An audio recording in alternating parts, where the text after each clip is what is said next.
Genesis 3.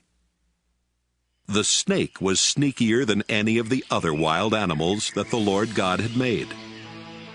One day it came to the woman and asked, "Did God tell you not to eat fruit from any tree in the garden?"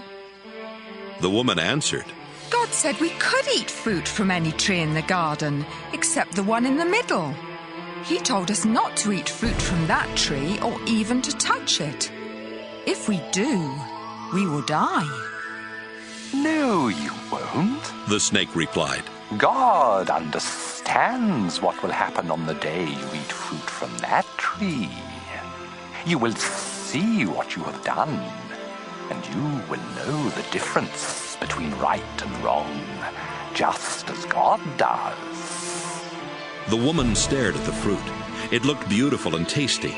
She wanted the wisdom that it would give her, and she ate some of the fruit. Her husband was there with her, so she gave some to him, and he ate it too.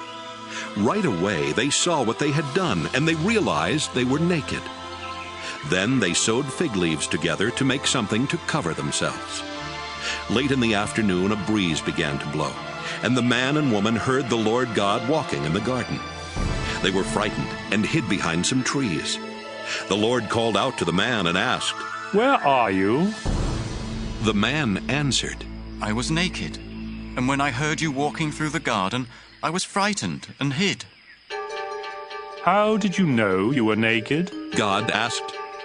Did you eat any fruit from that tree in the middle of the garden?" "It was the woman you put here with me. The man said. She gave me some of the fruit and I ate it." The Lord God then asked the woman, "What have you done?" The snake tricked me, she answered. and I ate some of that fruit. So the Lord God said to the snake, "Because of what you have done, you will be the only animal to suffer this curse. For as long as you live, you will crawl on your stomach and eat dirt. You and this woman will hate each other. Your descendants and hers will always be enemies. One of hers will strike you on the head, and you will strike him on the heel." Then the Lord said to the woman, "You will suffer terribly when you give birth, but you will still desire your husband, and he will rule over you." The Lord said to the man, "You listened to your wife and ate fruit from that tree, and so the ground will be under a curse because of what you did. As long as you live, you will have to struggle to grow enough food. Your food will be plants, but the ground will produce thorns and thistles.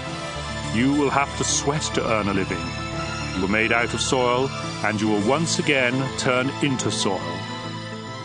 The man Adam named his wife Eve because she would become the mother of all who live. Then the Lord God made clothes out of animal skins for the man and his wife.